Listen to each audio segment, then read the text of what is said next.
It is time for Around the 412 with Smitty and Tyler.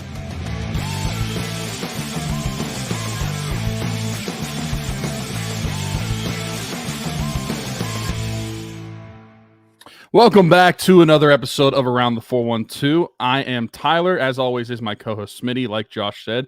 Also, we did record an episode with Josh Getzoff, the voice of the Penguins, TV play-by-play announcer. If you haven't, and if you're interested in the Penguins, this is a Steelers episode, but go check that out. It's the video before this. Go check out all of our social medias at Around the 412. Go follow us there. Go subscribe to the YouTube if you're not watching over there already. Leave a like on the videos. It really helps us out a lot. Also, go check out the description of the videos. We've got year 7 of Rocking Around the 412, our Christmas fundraiser where we help provide children in the local 724-412 local Pittsburgh area with Christmas. We also partner with the East Rochester, PA Salvation Army and adopt kids off of their angel tree. We've raised over $32,000 the first 6 years of the mission. Want to keep that going. We'll do it all the way until mid-December. So if you guys are interested in donating, interested in the mission itself, or if you want to share the message, the GoFundMe link is always going to be at the top of the description from now until mid-December. So go check it out. This is a Steelers show. We got a lot of news to talk about, some unfortunate news to talk about as well. But I feel like I need to bring this up. As of Wednesday, we didn't record Wednesday. We recorded it earlier in the week for a couple of our other episodes. The podcast is now 7 years old. We released our first episode August 28th, 2017. It was our 7-year anniversary. Clearly, we all forgot. We didn't even say anything to anybody, so I felt like I had to bring it up on this show, even though it's going to come out a couple years after this. It has been in my 7 calendar. Years. 7 years of Around the 412. Just want to give a big thank you to everybody who's followed us from the very beginning, to those who have come in along the way. We've grown a lot of subscribers and followers recently, especially over here on the Steelers show. So we want to thank everybody who's participated in this. Rocking Around the 412. Shout out to Herb as well. We got to see him last week, our old co-host. If you know, you know. 7 years Around the 412. Can't wait to see how many more years it's going to keep going, but it's crazy that it's been this far. Yeah, I'm upset that we didn't bring it up yesterday. Now I literally, I just showed my phone. If you're watching on YouTube, I have it in my calendar. So don't know why it didn't get brought up at all. Yeah, and I normally like to post something on social media too. It's just cool to see year by year, where we've gotten to. But yeah, that's awesome. The Rocking Around the 412 stuff that we do every year is awesome. So be sure to contribute to that. Yeah, let's just jump into it. I know that people aren't here to just hear us talk about the podcast and how far we've come in 7 years, but Steelers stuff, the 53-man roster was set. That was kind of what we planned on talking about. We waited out the week because we thought maybe we could see a wide receiver move involving the Steelers. We wanted to have that happen before we recorded. I was also prepared to get on here and talk about Brandon Aiyuk. Hey, he's missed 2 practices now where after the 49ers said that they expect him to be there. Could they start finding him? And does this make it more possible for him to come to the Steelers? And it's funny because I would have said yes. Well, it's not possible because you signed a 4-year, $120 million contract extension with the San Francisco 49ers. Brandon Aiyuk off the market. The eggs, basically every single egg that Omar Khan put into the basket for the wide receiver room this offseason, it's gone. And I don't know where you're at with it now, but I feel like we've reached the point now with let's cross Brandon Aiyuk's name off the board now. There's nothing left there for me. I feel like this could genuinely, this is the first time I felt like this, genuinely, this could be the wide receiver room they go into the season with. It's tough because based off of recent roster cuts and people being waived when they cut down to 53-man for everybody, there's not a ton that they can do. And at this point in the game, this might be what they enter the season with. It sucks, especially because if they were going to get this done, realistically, they should have really pushed harder earlier in the year. And now we can't say for certain how hard they did push even before the trade deadline, whenever the talk had started about Brandon Aiyuk. But the fact that it came down to a week before the regular season, it was definitely a known. He was either going to be a 49er or a Steeler. There was really no other option.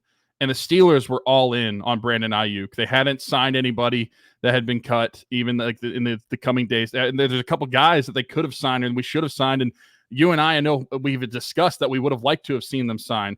a name, for example, like Noah Brown. He ends up with the Commanders They because signed Noah Brown. I understand he's not they a signed Noah needle Brown. mover, I feel but way better about the depth of this receiver room right now.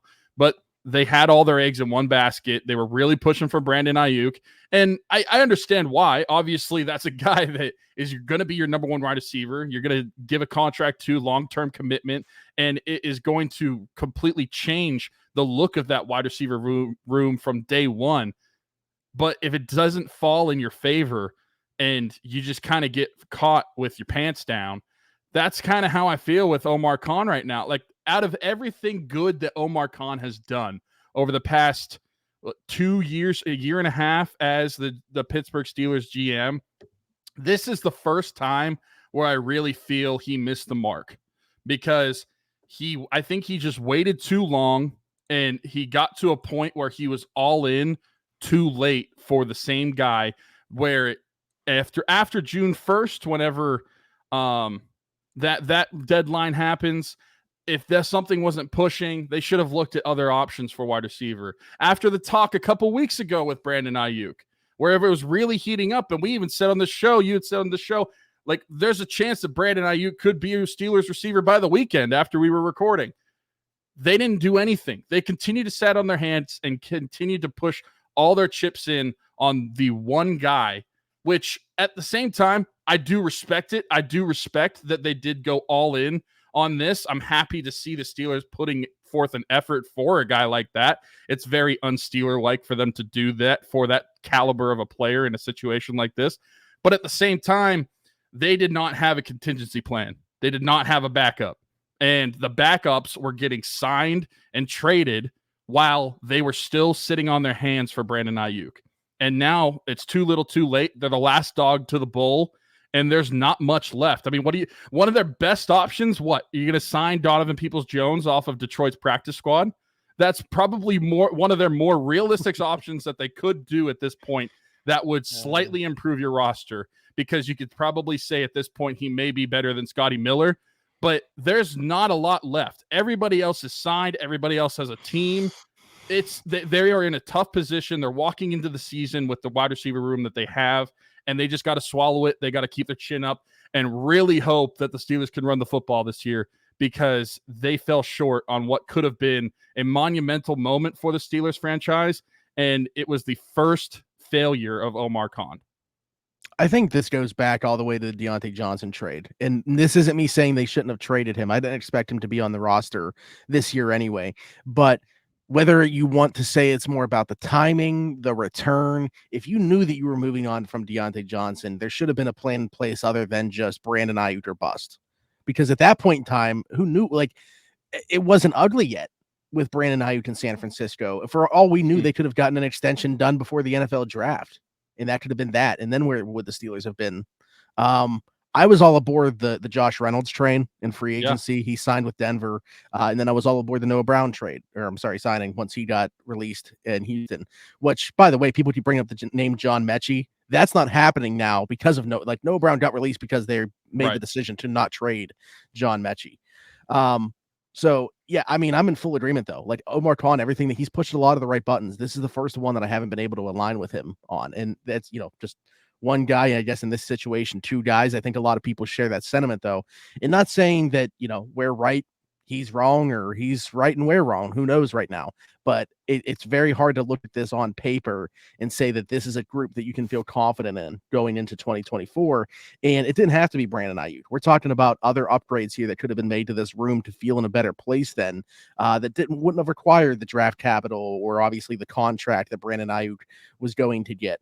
I like Roman Wilson, but they could have invested in the position higher in the draft as well. Like, really, honestly, just the way that this entire thing was constructed. I do want to point out one thing, because I know that the Steelers were interested in Courtland Sutton. That was a name that we had thrown around there. So were the 49ers, apparently. This is from Diana Rossini. The 49ers were willing to trade Brandon Aiyuk if they could get a top-flight wide receiver to replace him.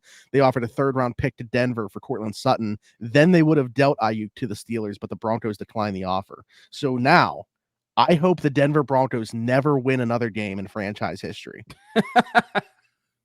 Because if they were willing to trade Courtland Sutton, I think he's a Steeler.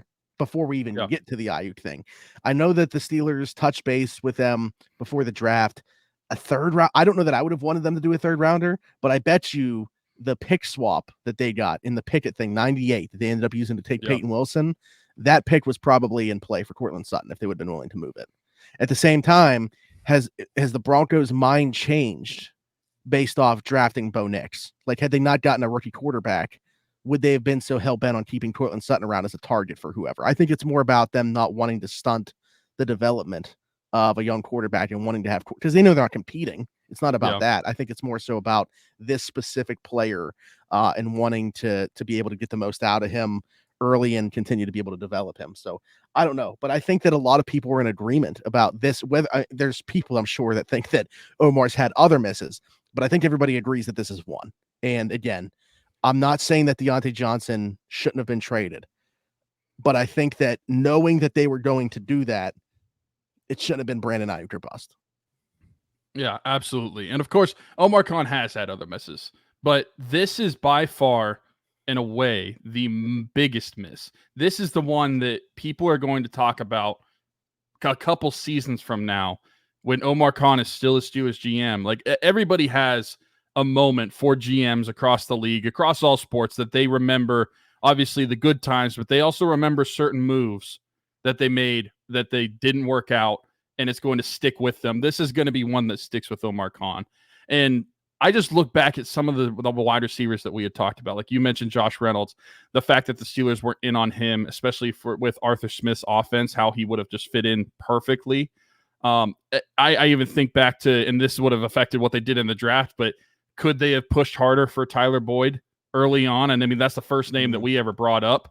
But they offered him like $3 million. Like that's what I'm saying. Like, could they have offered him he signed for 1 year, $5 million? Could they have? I think it was less. I think it was less than the Steelers even offered, to be honest, by the time it was all said and done. He didn't have much of a market. I think that also I would have been curious about the fit. Now, if you sign him, you obviously don't draft Roman Wilson because too similar, both would play exclusively in the slot. I'm not sure that Tyler Boyd would have been a great fit for Arthur Smith. Don't get me wrong. Like, based off how things turned out, would certainly take him on this roster. But I would have much preferred, like, just thinking about guys that we were kind of close to or knew they were in contact with. Not that I'm necessarily the biggest fan, but Mike Williams, even to me, would have made more sense just because of the bigger body. Yeah, I agree with that. But just looking at the opportunities that they had in place. I mean, even a few weeks ago, like, I know it doesn't necessarily make sense just as far as the type of receiver goes, but just overall making your receiver room better, I think it would have, like making a trade for Jahan Dotson, seeing what the Eagles gave up to get him. I think that would have been an easy trade to make up for, and it definitely makes your wide receiver room better. It's not necessarily a type of receiver you want/need, but it makes your wide receiver room better. The fact that they didn't even do something like that, it's just like they took too long. They took way too long, and now you're stuck with what you have. You are really hoping that George Pickens and Pat Freiermuth can handle the bulk of the load through the air. You're really hoping that Van Jefferson and Calvin Austin III step up huge in the passing game. And you're also really hoping that the Steelers can actually rely on a stable run game throughout the entire season. And I know that that's a lot of what we're expecting with Arthur Smith taking over is a stable run game. But I feel like even more so now, knowing what the Steelers are going to be opening the season with in the receivers, they have to rely on it even more. That has to keep going. Otherwise, it could get pretty ugly because defenses are going to catch on. If you can't run the football, they're going to catch on to who you're going to be throwing the ball to, and it's very obvious looking at the roster who they're going to throw the ball to. If guys like Van Jefferson and Calvin Austin can't step up, it could get very ugly really quickly for the Steelers offense because they could just get shut down week in and week out because there's not enough options for the football to get to. In the very, I don't know what we put the percentage on. I don't think it's likely, but in the event that they do step up, what a game changer. What's going on, everybody? Smitty from Around the 412, and I just want to take a quick second to give a shout out to our folks at Game Changers. Their logo on the screen right now, right above my microphone. Over 2,000 different designs in their catalog. Luxury heavyweight material. I am wearing one of their shirts right now. Best vintage t-shirts in the game. Head over to gamechanger.la or pick6.la to pick up some shirts. And guess what? Use code AT412. Save yourself $10 on your order every single time. Again, gamechanger.la or pick6.la. Best vintage t-shirts in the game. Check them out. If you're bummed out like me about the way that this all played out, maybe go cop a t-shirt from Game Changer. Save yourself $10 using code AT412 at checkout. A lot of Steelers designs on there. You won't find a Brandon Aiyuk Steelers design on there, but you'll find some other Steelers designs on their page there. I just mentioned if those guys can take a leap, again, not necessarily expecting that. I think at this point in guys' careers, especially not Roman Wilson, but in the case of like Van Jefferson, we have a good idea of what he is as a player. Is Calvin Austin going to ever be anything? Is he finally healthy from that foot thing? He's a guy that I talked about this to you too. I think on the last episode, maybe 2 episodes ago, he had a ton of buzz coming out of the spring. They put the pads on at training camp, completely diminished. Now, was that about not having Russ? Because he had really good chemistry with Russ in the spring. So was it more about transitioning from Russ to Justin? Or is it just this guy just doesn't have the play strength? He's a smaller guy. Is it just when the pads come on, obviously he's not going to shine as much? Well, let's hope that it's just because he wasn't having Russell Wilson as a quarterback for the most of the preseason. Because, as we just mentioned, we need some guys to step up. It's very unlikely from past results from what we've seen from these guys. You kind of know what they are at this point. But we did see a significant jump in play just during OTAs with Calvin Austin. Now, shorts in football is what it is. You can't really put a ton of stock into it, but there was some good stuff there. If he changes when the pads come on, if he's not able to rise to the occasion, that's just going to be unfortunate for the Steelers. That's going to be a lot of false hope that we had back in June that's not going to come to surface in September and October. And that's not going to help the Steelers any either, because I'm sure if we were talking about it, that's something that the Steelers could rely on as well. The Steelers had to look at that too and look at what Calvin Austin was doing during OTAs. And maybe part of that was they looked at how he was, and that's part of also why they didn't dip their toes a little bit further into the wide receiver market, not just because they were all in on Aiyuk, but maybe they truly felt like they were comfortable with what they had. I think that they're insane. I think that they're high, but I think that the Steelers can sell themselves on seeing what Calvin Austin was doing in June, being comfortable with that, being maybe a wide receiver, stepping up for a wide receiver 3, but probably wide receiver 4, and then looking at what Van Jefferson is, feel comfortable about the same marks, wide receiver 3, wide receiver 4. Van Jefferson had a decent preseason and in training camp. Nothing flashy, but like better than I would have probably expected at this point for Van Jefferson, but still around the same mark from what I expect. So I don't think that it'll probably be talked about enough, because I just had a big tangent about how Omar Khan missed and had all their chips in on Brandon Aiyuk. But something that probably won't get talked about is what if the Steelers were just more comfortable than the fan base with their wide receivers? What if they really felt like they didn't have to take a ton of steps to rebuild this wide receiver room because they liked what they had? Here's the thing with that. I mean, I hear what you're saying, and maybe there is some truth to that to an extent, but I don't think that you show the level of interest you do in a top flight guy like Brandon Aiyuk, if that's the case. I also, like, we've talked about it on here, the other guys that they were interested in. It's just they probably weren't willing to part with things, but they called about everybody. Like every receiver that you could probably think of that you thought was available, the Steelers asked about. Now, most of them obviously didn't end up getting moved. One that did, Stephon Diggs, they didn't want to part with a second-round pick to bring in, plus take on a huge cap hit for just one season, because that's like Houston's.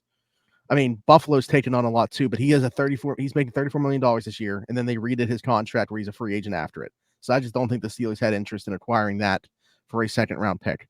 I don't think anybody else that was like on that list got moved, other than Stephon Diggs. So I don't know. Well, now they just look like an idiot. Like the Steelers, Omar Khan and the Steelers look like idiots because they waited so long. Yeah, I was talking about this with Alan on. the afternoon drive, well, yesterday's afternoon drive, which was outdated within an hour because of that. So we had to do an emergency podcast. But I asked, I was like, at this point, you got to feel like, regardless of which way Aiyuk goes, whatever team doesn't get him looks like absolute idiots at the end of the day with whichever this goes. Yeah, they do. So it's the Steelers that are missing out on Brandon Aiyuk. And now because of not having a contingency plan, not addressing it in another way, they look like the real losers here of this of the wide receiver offseason. Everything else they've done, again, I can get on board with, I can agree with, but they really mismanaged this one, in my opinion. I know that we're kind of harping on it, but I'd love to get some of your guys' opinions on this as well in the comments, how you feel about this, if you feel like they can kind of still make it, what's the word I'm looking for? With the water, stay afloat with what they have, like with the roster.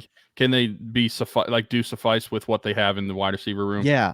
And I guess the other element of this is Pat, right? Pat Freiermuth, like taking a step, especially within this offense. He's going to operate as a receiver. By the way, you mentioned this clip. I don't know if you said it to me off air, if you brought it up on one of the other ones. I got it so I can play this clip now because I want the fans to see. And you can tweet him, you can message him on Instagram, let him know that this is not how you say the area code.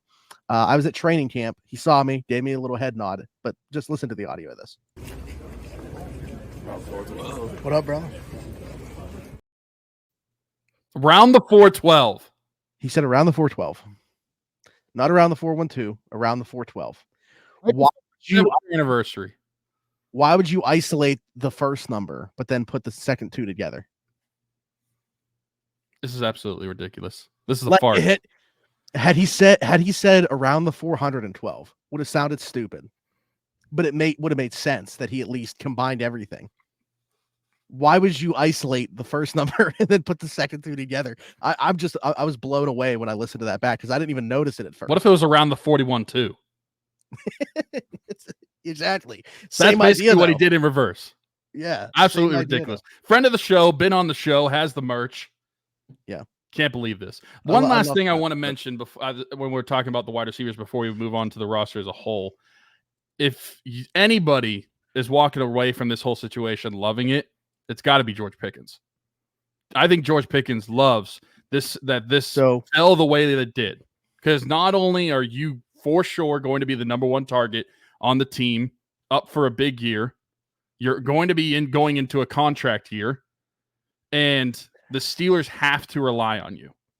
If there's anybody that feels good about this Aiyuk situation, it has to be George Pickens.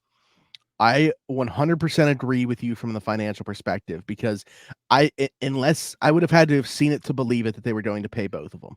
I think if they brought in Brandon Aiyuk, the writing was on the wall that George's time here was not for long. Regardless of what any reports say about that, until they would have done it, I wouldn't have believed that it was going to happen. So from that standpoint, I agree that I think that he is like the financial winner here because I think that a second contract very much in play now with the Steelers. But from an on-field perspective, to me, it's tough because we saw, he's an emotional guy. A lot of receivers are. I'm not going to, fault him for that aspect of things. But how's he going to deal with if he is getting double and triple teamed and maybe he's not having the success that he's used to? There's not somebody else to take that coverage away from him, what that's going to be like on him. This is going to really test George, I think. Like, if he comes out of this on the other side, answers the bell, is still productive despite not having that other guy across from him, man, I don't even think you think about it. Like, I don't even think you make him wait. That answers I would your lock question. him up. Can he be a number one receiver? Yeah, and I think you lock him up before you see the market do this again next summer. Like, get that done year 3 going into year 4, as opposed to having like a Jamar Chase situation where he's looking at after year 3, or a Brandon Aiyuk situation, whatever it might be. Brandon's situation was a little bit different because he did play the 4 years, but then it was before 5. But I'm saying, like, let's not even. I'm cool with getting something done with George well in advance before it blows up. So, yeah, I don't know. I mean, it's super interesting to me how that's all going to play out. I get what you're saying. There is a level of skepticism from me in terms of how he could deal with things if there's not the success, and it's not because of him. It's because of all the attention that's being paid to him and nobody else being able to take that away. And I understand that fully, but as a wide receiver and as the number one wide receiver, they're all divas. And and I don't mean that as like a super harsh term, but if they did have Aiyuk and there was somebody taking away those targets, how does he handle that emotionally as well? I was going to ask you too. By the way, I think one of your dogs just walked in, or your dog just walked in. That was Scotty. Sorry. I think too. I was going to ask you if you felt this way. Is there maybe something that wide receivers almost wear as a badge of honor to being the guy that takes that attention away? Like, is that almost as good as getting the ball all the time? Is like knowing that, hey, look how much attention they got to pay to me. I wonder if that's ever something wide receivers think about.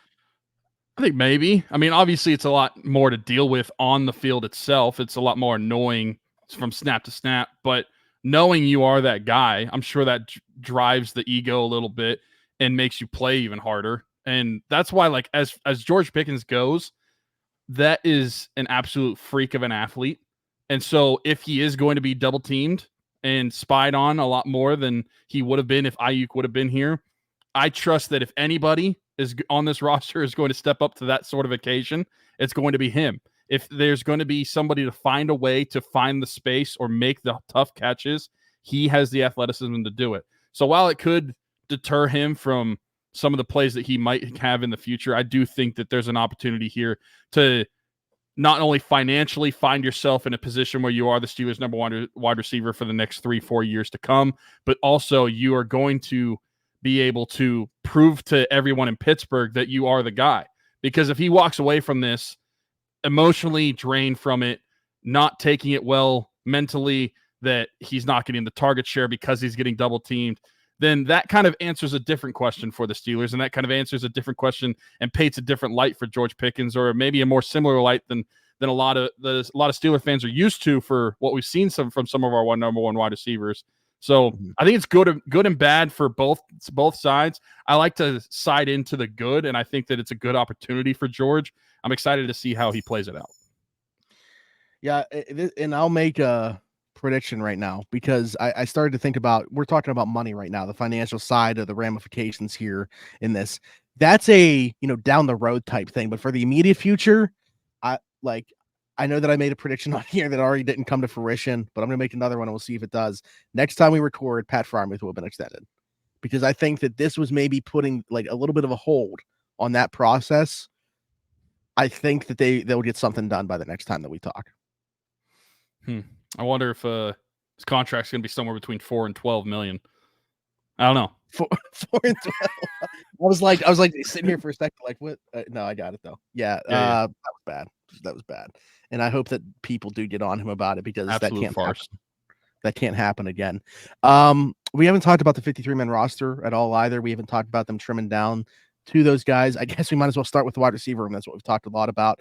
George Pickens, Van Jefferson, Calvin Austin, Roman Wilson, Scotty Miller make the team for the wide receivers. No surprises there, I would say. The one spot, maybe, like I kept thinking there was going to be an outside addition, right? So I thought that there was going to be 4 guys on. If I was including a fifth, it would have been Scotty Miller. Could have made the case for Dez Fitzpatrick. But at least as of now, Dez Fitzpatrick hasn't even been brought back to the practice squad. I'll say that's the one surprise to me, is that he's not even on the practice squad. As far as like other cuts, like Quez Watkins, not even out of the question that he was going to be gone after that punt fiasco in game 1. But at the same time, Dez Fitzpatrick is one that didn't think that he was going to make the 53, but whenever the practice squad came out, Brandon Johnson is your only practice squad wide receiver. No Dez Fitzpatrick. That just seemed like an interesting decision. You know anything about Brandon Johnson? Because interesting. I didn't know a ton about him. I dove into him once we signed the practice squad, because I was like, oh, Rush connection, also Zach Azani connection. So I went back and watched him. He only had 19 catches last year, but 4 of them were for touchdowns. He's got a little bit of ball production there. Yeah, it's funny because he has, like, after George Pickens, he almost doubles the rest of the production over the last 2 years from the rest of the wide receiver room.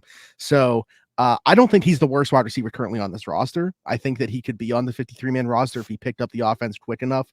I would say you see him elevated by like week 4. I think, assuming that there's not like another addition made to this team, because I think he's one of their 4 probably best options at receiver right now. And I know that that's probably more of a statement about the state of the wide receiver room, but I'll be honest, I think there's some intriguing tape there from 2023 last year with Russ. So yeah, there's obviously a reason that Russ wanted him here. Zach Dezzani wanted him here. There's some familiarity. I think this is better than just like your random practice squad wide receiver edition. But it's odd to me. This is the only wide receiver practice squad edition so far, and they don't have a quarterback on the practice squad right now. John Reese I like John Rice, not retained. I would have just thought that's a shoo-in. It makes you wonder, like, are they maybe aiming a little bit higher? Your boy, Jaron Hall. But that's what I was actually gonna bring him up. If they're going for like a certain mold of quarterback now, looking at the type of play that you can get from a Russell Wilson and a Justin Fields. I mean, I know they're slightly different, but you know what I mean. Like passing quarterbacks that have the capability of mobile. Jaron Hall, if they get him on the practice squad, that kind of was his MO at BYU. Didn't get a ton of opportunity in Minnesota. I know he did start the one game, but then the one after his first drive, which ended up being a touchdown drive, he did get a concussion going out, and then just lost the job and never got an opportunity again.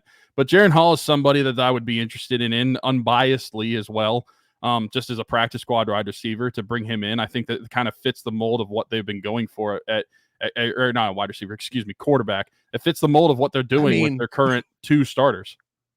Maybe wide receiver. Yeah. I mean, who knows? Maybe it could be like Plumlee. I don't know. He's got a little bit of wheels on him.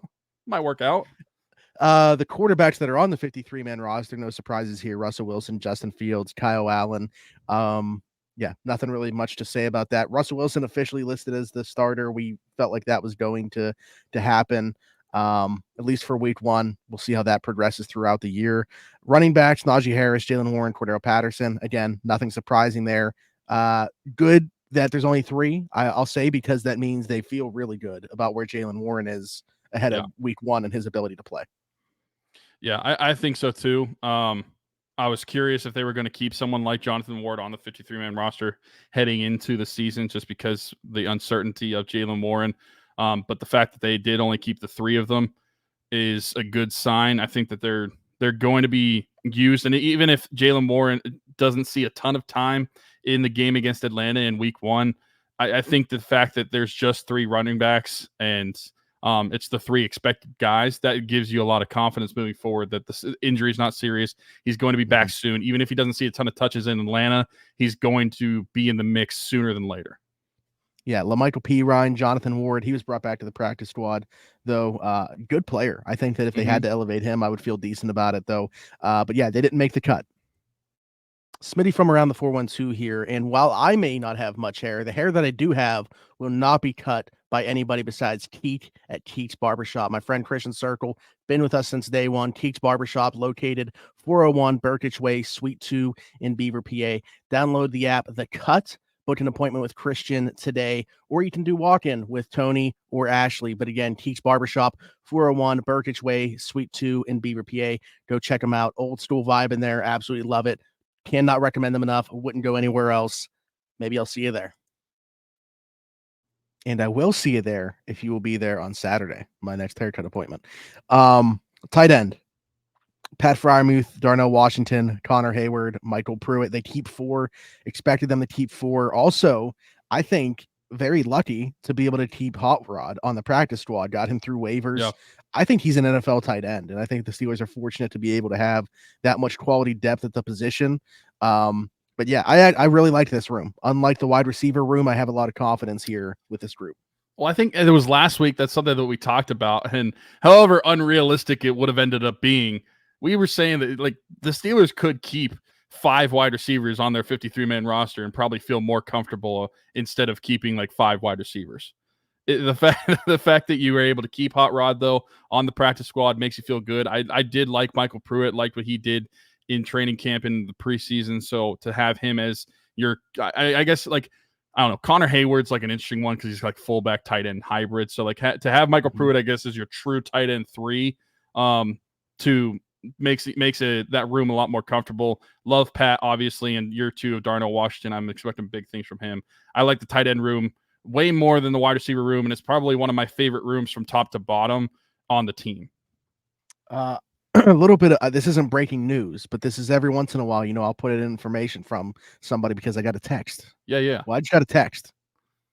And this person sent me my own tweet from a while ago and said, keep an eye on this. They're going to circle back. Steelers have been in contact with free agent wide receiver Michael Thomas. That's someone that I was considering bringing up when we were talking about wide receivers, but I was like, I feel like we beat that dead horse enough. Yeah, I kind of felt like if it. they were going to, they would have at least brought him in and got a look at what he looks like physically. Like, I mean, at this point, why not? Even if he's been sitting on the couch for the last couple weeks eating some Cheetos like I have, why not work out Michael Thomas and then see what he's doing? Because at this point, is a slightly out of shape Michael Thomas any worse than what they're rolling with out there right now? I don't think that the bar is pretty low for what they're working with after not getting Brandon Aiyuk. So I think that's interesting. I think that could be something that, I mean, definitely slant God. I don't know how they shake up. Yeah, but as with far that as, ankle, like, man, like, yeah. I don't know as how he'd shake up as far as like how many snaps are getting shared around go, but that's something that would make me feel a little bit better about the wide receiver room. Not great, but it's an improvement to say the least. Yeah. What about a guy like Kadarius Toney? Any interest? Oh my gosh. I mean, he has just made life in the NFL for him so miserable. Like for himself, he's done that. Yeah. And every opportunity that's been given to him in Kansas City, he has just fumbled, quite literally. And I don't know if... Yeah, he can't catch a break. Like, I don't know if I have interest there because I just think while the bar is so low, that might be taking it even lower. And I understand that there is some... I mean, I don't know if pedigree would be the right word with him, but there's some attraction to it, especially based off of what you're rolling with right now. But I just feel like the expectation would be so freaking low that is it even worth it at that point? Yeah, I don't know. I mean, throw him on the practice squad. Yeah. You know, there's obviously not a ton of interest. He could be elevated. I mean, you only have, like you said, you only have one wide receiver on the practice squad right now.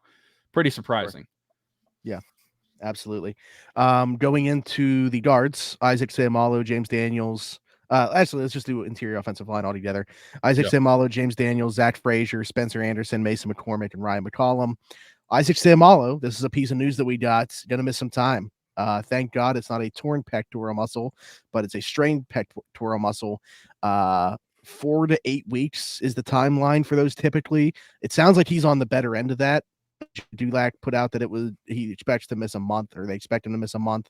I actually beat Jerry in putting out that what it was, by the way, and also saying that he wasn't going to miss the entire season. It would be in somewhere between 4 to 8 weeks. So yeah, that's what you're looking at. Hopefully it is just a month, but I know a lot of people were, clamoring for Mason McCormick to be the guy. I was told pretty vehemently that it was going to be Spencer Anderson who gets the first crack there. Yeah, I think that there's something to be said for both. I think that both looked pretty decent in the preseason, especially Mason McCormick as a rookie. Thought he looked pretty good. I do think Spencer Anderson has earned the first crack at the job. And Spencer Anderson is someone that I've been very impressed with after whenever he was drafted in the 7th round a couple years ago, having no idea who he was, to being somebody that has the versatility to play at multiple positions on the offensive line and someone that looks like a decent depth piece for them moving forward. I'm impressed with him. I think that he should get the first crack. I'm not going to be upset if Mason McCormick doesn't get the first crack at it, because I mean, we talked about this last week with our discussion about like Troy Fautanu, if he's going to start week 1 or not, and whether he starts or not, that doesn't change the fact that the Steelers historically are not easy to start wide receivers, or not rookies, wide receivers. We've been talking about a ton of wide receivers this episode. Yeah. They're not quick to start rookies in week 1 of a regular season. So whether you agree with it or not, I do think Spencer Anderson will get the first shot at that guard position with Isaac Seumalo. I mean, is there any chance that he does play? I know you said he's on the better end, because I'm looking at like an injury report from like CBS, and he's listed as questionable for week 1. Like, do you think that there's any chance that he plays in week 1? No. Okay. No. And I think, like, again, I think the month is like best case scenario, because that would put him back week 4 against Indy. I think that's the best case scenario. Well, then we got multiple people we're looking at missing for like the first 4 weeks of the season. Yeah, they're in their offensive line, which still is a strength when healthy. They got they're 10 deep there with good players. Has quickly turned into just who's healthy. Three of your top 4 tackles dealing with injuries: Samalo, Nate Herbig. Nate Herbig done for the year. Samalo going to miss a month. Fatanu's knee isn't healthy quite yet. I mean, he's returning to practice next week, but he's we'll see if he's still wearing that knee brace. Broderick with the elbow, that's obviously limited him. Yeah, I mean, it's just it's not pretty. Dylan Cook is going to miss the first 4 weeks with his foot in a boot. So what was a strength in a very deep group, suddenly very thin, at least to start the season. And I just mentioned the offensive tackles, only keeping 3 because Dylan Cook going to start on IR. Man, and that's another spot where you look at the practice squad right now, there's not there's not a tackle. There's a guy that's played both. Why is the name eluding me now? Doug Nestor. Yeah, because Wes Yoler. I knew I had to tag him immediately because he was actually a name that came up pre-draft when we had Wes on Steelers Afternoon Drive. He's like, "You're not going to draft him, but go get this guy as a UDFA, please." Played guard and tackle. So maybe that would be their plan. I don't know, but not pretty with the injury situation that they got in the OL right now. This is where there's a little bit of a surprise to me. We'll talk about the defensive linemen here. Cam Heyward, Larry Ogunjobi, DeMarvin Leal, Keanu Benton, Montravius Adams, Isaiah Loudermilk, Logan Lee. Logan Lee making the club. Didn't see that coming because I thought he just did a year in the practice squad to bulk. Oh, did I mention Dean Lowry? Dean Lowry as well. Yes, you did. Okay. So yeah, them keeping 8 defensive linemen, didn't see that coming, thought it would be 7. Logan Lee needs to put on weight. They don't want him to be that tweener. I think they kind of learned from DeMarvin Leal, and they're going to go the opposite direction with this guy. You just want to turn him into a run-stuffing defensive lineman. Great. I think that's a fine plan. But I thought that he would get a year on the practice squad to do so. They got him, at least right now, on the active 53, which I did not see coming.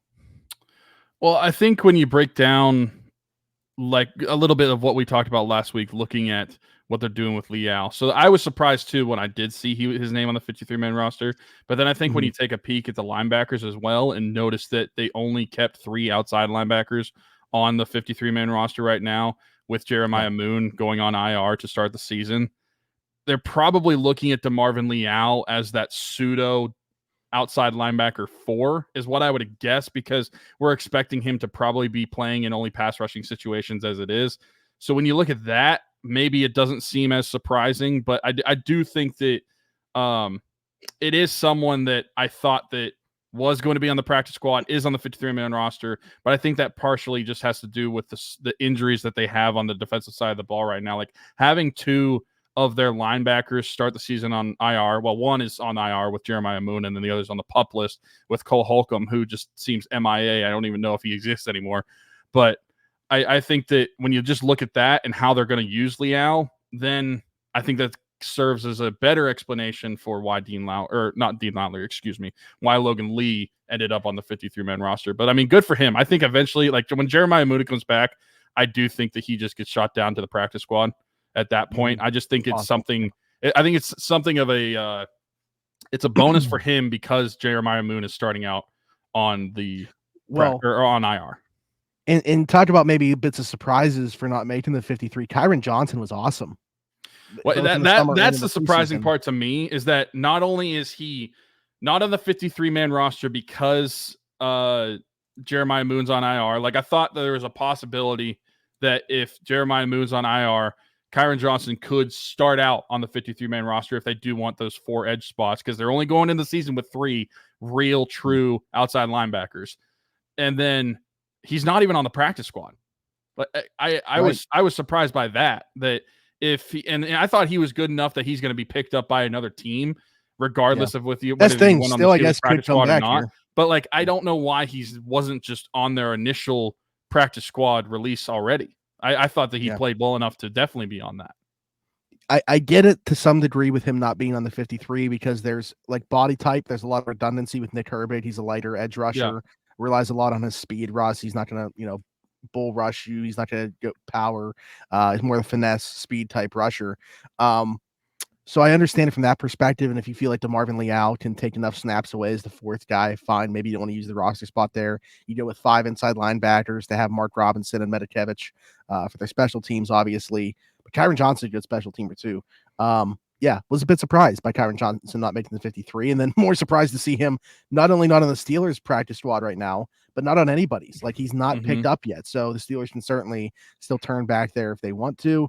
I certainly would, and I hope that they do so. I think they should. So we'll see if anything comes of that. I mentioned those 2 inside linebackers also making the team: Peyton Wilson, Landon Roberts, Patrick Queen. Good group for sure at the top there. And then, of course, you got Cole Holcomb on the pup list as of right now. But I'm interested to see how snaps are divvied up. I think there's a lot of people that are probably, I'm high on Peyton Wilson as well, but it's more of a future thing. I think there's too many people talking themselves into him having like this massive role in 2024. And I really just don't see it. Like, I think that he could definitely be the dime linebacker, but that's like less than 10 snaps a game that the Steelers play in dime. Like, you're not going to see a ton of Peyton Wilson in 2024, barring injuries, I think. I don't think so either. I think that you're going to look at those specific packages to see Peyton Wilson. And honestly, maybe this is a bit of a hot take. I don't really think so. If you're looking at who's going to be replacing somebody, just if they're in their base defense, I think it's more likely that you're going to see more of Mark Robinson in the base defense than you do Peyton Wilson to start. I think that he just kind of fits that mold better, and especially from what we saw in the preseason. Like, don't get me wrong, we saw the high of highs with Peyton Wilson, especially in that first game, but then we also saw low lows. There's a lot of stuff that he needs to figure out. I think when it comes to a team that runs their base defense more often than anybody in the NFL, I think that Mark Robinson is probably more likely to sub in for Patrick Queen or Landon Roberts than Peyton Wilson is to start. Like I said, that might be a hot take. You might agree with that. I don't know. But I do think that the middle linebacker is something that is shored up with their starters. I feel very comfortable with Patrick Queen and Landon Roberts. The depth behind them, I don't think it's super strong, but I think that there's a lot of promise there. I think that when I'm looking at the linebackers as a whole, I'm more concerned about the depth of edge and outside linebacker just to start the season, because eventually Jeremiah Moon is going to come back. But if in week 1, Alex Highsmith or TJ Watt go down, knock on wood, obviously don't want that to happen, you're starting to question about what that room's going to look like for the upcoming weeks, because you're only carrying 3 of those outside linebackers, with DeMarvin Leal being that pseudo 4th edge rusher role. Yeah, that's true. I guess I was kind of hopeful that they like less would be more this year. I thought Alex and TJ played too many snaps on a per game basis last year, and I don't see that changing with DeMarvin Leal as the 4th edge rusher. Yeah, I mean, I don't think so either. I don't think so either. What do you think about what I said about middle linebacker? Like, in base defense, do you think Peyton Wilson or Mark Robinson is going to be in more? Because like I said, I think it might be a hot take, but I think Mark Robinson, you'd probably see Mark Robinson more in base defense than you would Peyton Wilson, at least to start the season. Yeah, I'll buy it. I think that there's even some indication of that taking place in training camp, because like Landon and Patrick weren't doing a ton of stuff, but if there was only one that wasn't, it was Mark Robinson working with that guy. As opposed to Peyton Wilson. So yeah, I could buy that, especially early in the season. Yeah, I think they have higher hopes. No offense to Tyler Metakevich, I'm not even mentioning him because he's just a special team guy. He's here for. Yeah, I mean, there was a point. Do you remember when him and LJ Fort were the starting inside linebacking duo? Like, yeah, that's gross. Man. And I like both those guys as players. Awesome special teams. Yeah, I mean, no offense. Like I said, no offense to them, but the fact that they got to that point, that's some dark times. Yeah, it was. Going further down here, cornerbacks: Joey Porter Jr., Dante Jackson, Corey Trice Jr., Darius Rush, Beanie Bishop Jr. A lot of juniors in there. What a story for Beanie. It was funny because it was like, I thought he was a lock, like didn't know who he was. Then I thought he was a lock to make the roster, and then wasn't very good in the first game, then didn't play. So I was like, oh no. And then he was playing in like the 4th quarter of the 3rd preseason game. I was like, this is bad. And then they cut all of his competition with only him left on the roster. So he makes a 53-man roster. I don't know what to make of it. Not sure how much he's going to play. Not sure how good he's going to look. But it's an awesome story. I'm happy for him. And how can anybody not be happy for Corey Trice? I'm Yeah, so excited. Like 100%. I smile just watching him play football, everything that he's gone through, all the injuries and stuff like that. Somebody that both of us were super high on going into 2023, and unfortunately didn't get to see him at all due to an injury, yet another setback for him in what's been a laundry list of them. So hopefully fully healthy. And I think he could I mean, I just read off to you that corner room. He could have a massive role on the 2024 roster. I don't know if it was their intention or not, but they certainly did a great job of letting him earn a role because they didn't block him.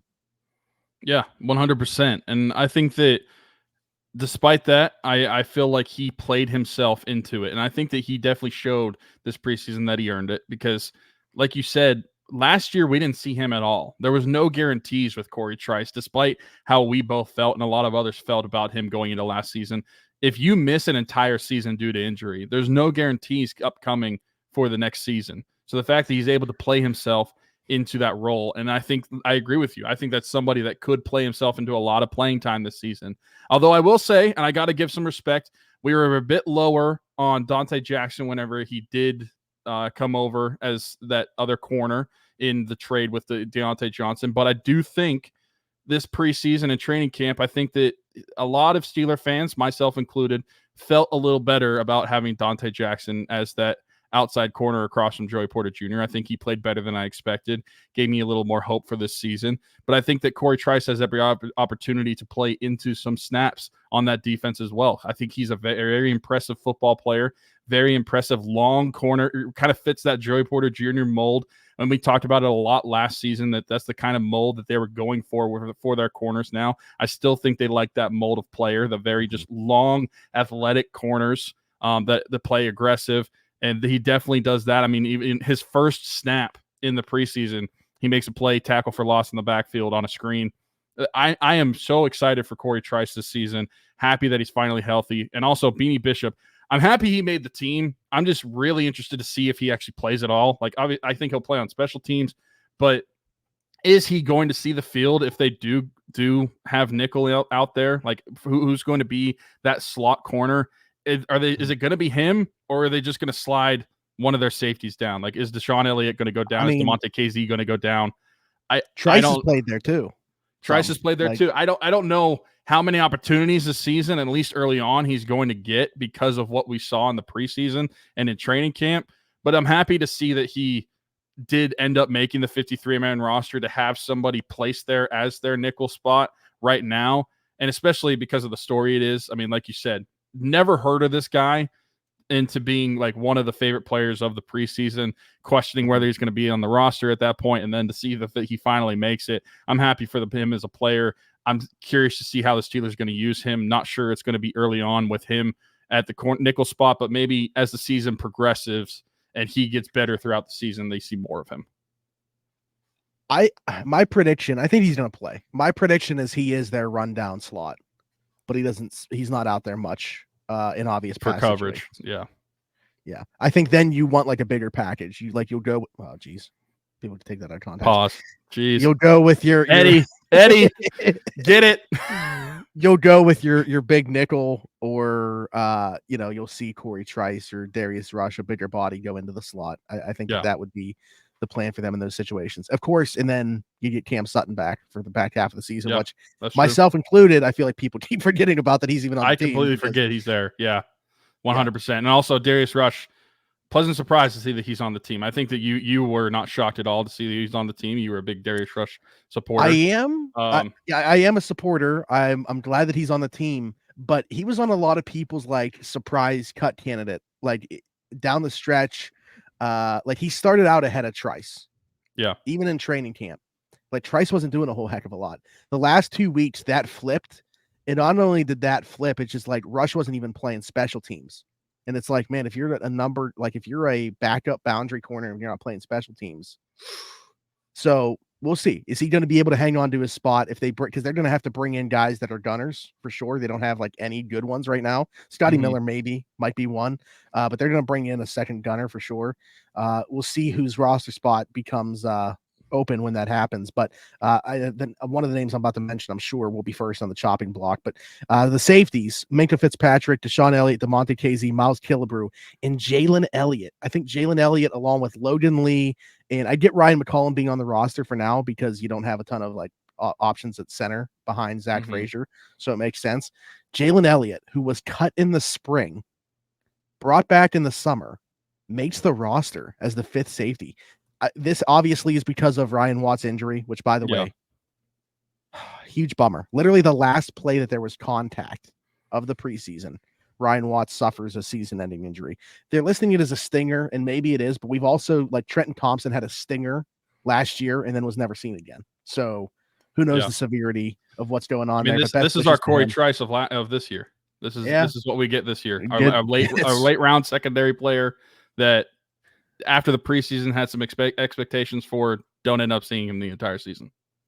That's fair. Well, at least we got to see Ryan Watts play in some preseason games. Like, Trice didn't see anything. Literally, he didn't even last 1 week of practice. Yeah. But yeah, that's I like the room. I really like the addition of Deshaun Elliott. I think he's super underrated. Not enough people have talked about the addition of him to this defense as well. DeMonte Casey, perfectly fine, number 3 safety. Miles Killebrew, best special teams player potentially in the league. Obviously, you're not going to see him play a ton on defense. Maybe he does some like goal line packages for them defensively, but you know, maybe 1 or 2 snaps a game that he plays. And then Jalen Elliott is the 5th guy. And again, that's one of those spots that I'd say he's probably the 52nd or 53rd man on the roster right now. So looking at the secondary as it is, do you expect and okay, 2-part question. Do you think they have the capability, and do you expect them to use the capability because of the players that they have to allow Minkah Fitzpatrick to just go back to playing mink ball and being that roaming free safety, or do you think that they're going to utilize him more structured than that?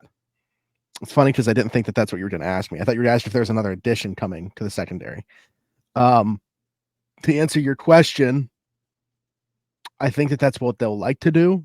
I don't think it's what's going to happen.